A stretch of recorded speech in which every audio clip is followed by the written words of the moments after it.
ওহ! সত্যিই কি অপরূপ দৃশ্য! সত্যিই খুব ঠান্ডা লাগছে এখন। বন্ধুগণ, ধান ঝেড়ে আমি আজকে শেষ পুরো চান করে গেছি। বাঁচাও আমায়।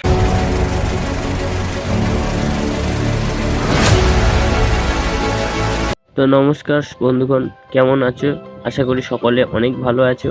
আজ সকাল সকাল বেরিয়ে পড়েছি মাঠের দিকে, কারণ আজ আমাদের ধান ঝাড়ার দিন। আগেরবার তোমরা দেখেছো আমরা মেশিনে ধান কেটেছি, কিন্তু এইবার সব কাজটাই হাতে করতে হবে। আর ভাই, রাস্তার অবস্থা দেখে তোমার তো মাথাই ঘুরে যাবে। ধান বোঝাই গাড়ি যাতায়াত করতে করতে পুরো রাস্তাটা একদম কাদা করে দিচ্ছে। হাঁটতে হচ্ছে, তবুও কৃষকদের কিছু করার নেই, এটাই জীবন।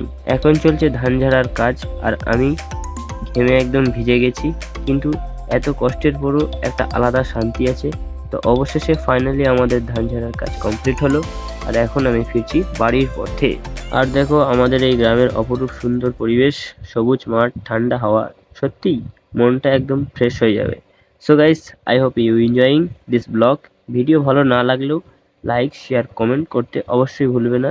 C you in the next blog.